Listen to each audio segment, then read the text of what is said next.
Well, good afternoon, everybody. Doug Jenkins live from the Findlay-Hancock County Chamber of Commerce. I told you I'd be back later today, and here we are celebrating member anniversaries and welcoming in Judy Cloud of Cloud Productions, 25-year members of the Findlay-Hancock County Chamber of Commerce. Judy, thanks for joining us this afternoon. Thank you for having me, Doug. I look forward to it. So it's a big anniversary for you with us, but a big anniversary for you coming up as well with the 35th anniversary of the Springtime in Ohio Old Millstream Craft Show coming up. Let's start there and how you got started with that. Well, let's see. 35 years ago, I moved to Findlay, and I had been doing shows in other places before I moved to Findlay. And I went to the fairgrounds, which was quite different 35 years ago. And I started with, the four buildings. I called them A, B, C, and D up on the top level there. And it has changed drastically. For the good, it's changed quite a bit. So most definitely it has. Yeah. So let's get familiar with the craft show for people who maybe haven't attended before, or maybe they're coming back this year and wondering what's going to be new. How has it evolved from when you first started it 35 years ago? Well, the big part of where it's involved from is we were in four buildings, and now the top two, A and B, and they built a new building because they took down two of the buildings. So there's the new education, or the 4-H building. Mm-hmm. And then from there, a long time ago, I went to building E, which is the junior dairy barn. And let's see, I was in the sheep barn, and then we okay. Yeah, we were in the sheep barn, which is an open air building, and the arena. And then we had that storm. I don't know how many years ago that was. So the big Amish brown barn came down from the storm. And then I think some of the other buildings, the rabbit barn, those things maybe had some damage on them too. So then they put that large legacy building up. So we've evolved to where we're using all those buildings and the new one, the Millstream Center. So it takes more than just one building to host this craft show. It's quite all encompassing. That's a lot of vendors and everybody to have to bring in. When do you start coordinating this every year? It just keeps running. It's never stops. So it's gone from, last year, where people sign up and things, and then it just keeps continuing. And then we have last year was the 35th anniversary for the Christmas and October show.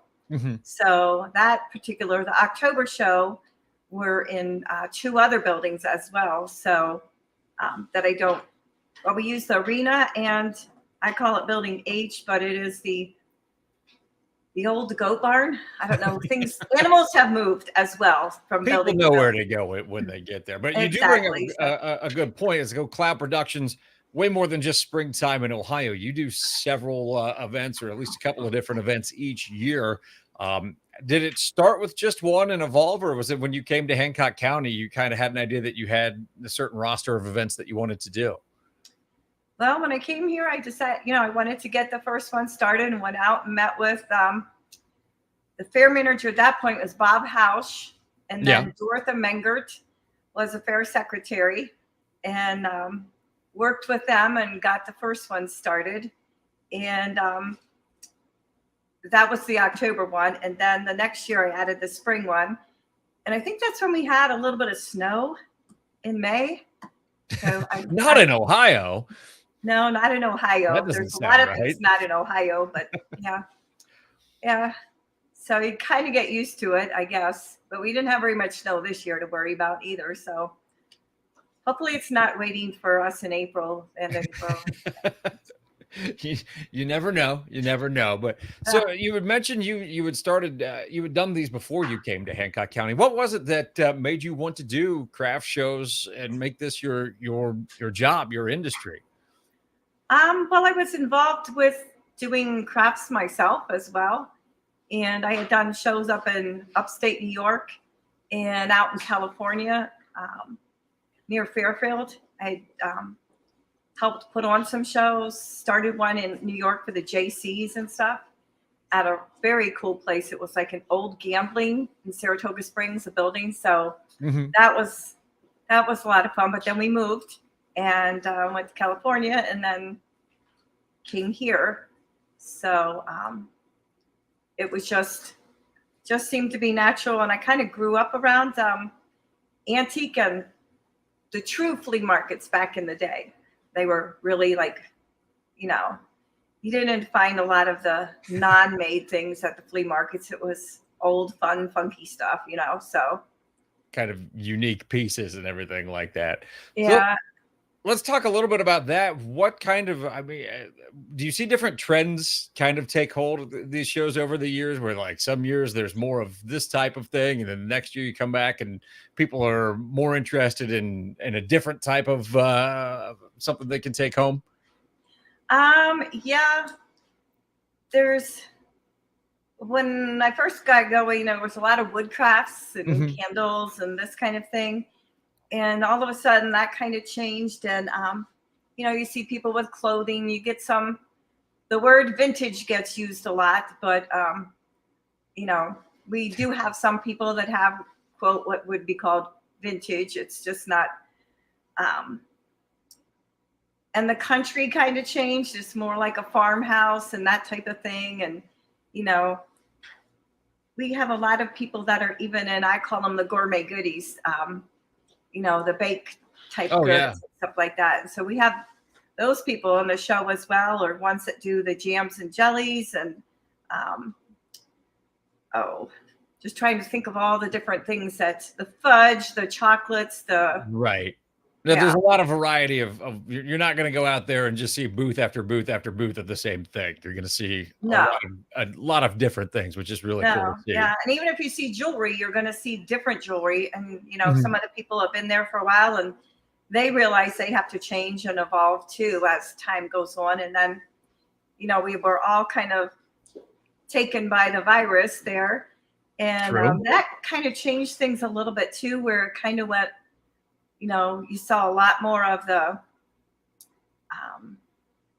people doing the lotions and, you know, doing the things like that. The candles have come back again and, you know, just kind of relaxing kind of things, if that makes any sense. That makes a lot of sense, actually. Yeah. People were wound pretty tight over the last few years here. So anything that can maybe calm you down a little bit, that's certainly something that's in demand. So that's good to hear. So springtime in Ohio coming up May 6th and 7th at the Old Millstream or the Old Millstream Craft Show at the fairgrounds. If people want to learn any more about that right now, what's the best way to do that? Well, they can go onto our website at www.cloudshows.biz, and that's BIZ, or our Facebook at Cloud Productions. And then we're working on it right now. I've been doing a newspaper called the Show News. I'll just show you on this. Yeah. This was our second year, and this was the very first one. And I just chuckle because it's only like a 4-page at that point. And last year, the fall one is a little smaller than it was before, but it's full of talks about our exhibitors. It has stories. It talks about, like, we have an enter to win at the show that we do each time for like a local charity. And I've done it for the Little Trains on 99, the NWORRP. Oh, yeah. So any donations from people getting rides on our golf carts places, if they want to make a donation, there's things on there. And at the Enter to Win, we have different businesses that donate things for the advertising, but they also donate things. So we provide those, and other local charities. I can't name them all. So there's been quite a few of them.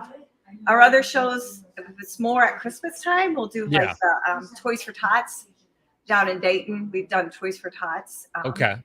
And their food bank down there. So their food bank in Dayton handles quite a few people in the Miami Valley area. So it's always been a nice one. And they're very supportive and thankful for anything that, you know, comes in. So, and our show news we're working on. So the spring one will be. You were all nervous about doing this, and you showed up with props. I don't even have props that I have my phone right here. That's the closest thing that I have in my coffee mug. I'm thinking you're going to ask me a lot of questions, so I'm trying to prepare myself for different things. And I try to keep a copy of it.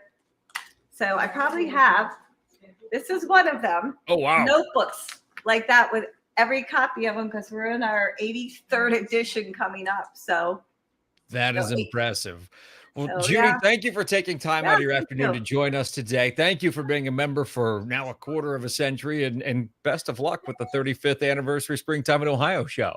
Yeah, and that quarter of a century makes me feel a lot older. Thank you, Doug. I shouldn't phrase it like that now that I think about it. I know. I'm going, oh, that's a quarter of a century. And that was a mistake on my part. That's okay. That's okay. Judy, thanks for joining us. All right. Thanks, Doug. You have a great day. You as well. That will do it for our live broadcast this week here at the Chamber of Commerce. We'll be coming back to you next Monday with the Monday announcements as we get you up to speed on all of the chamber events and member events for the week. So be sure to tune in then. For Judy, I'm Doug. Have a great day, everybody.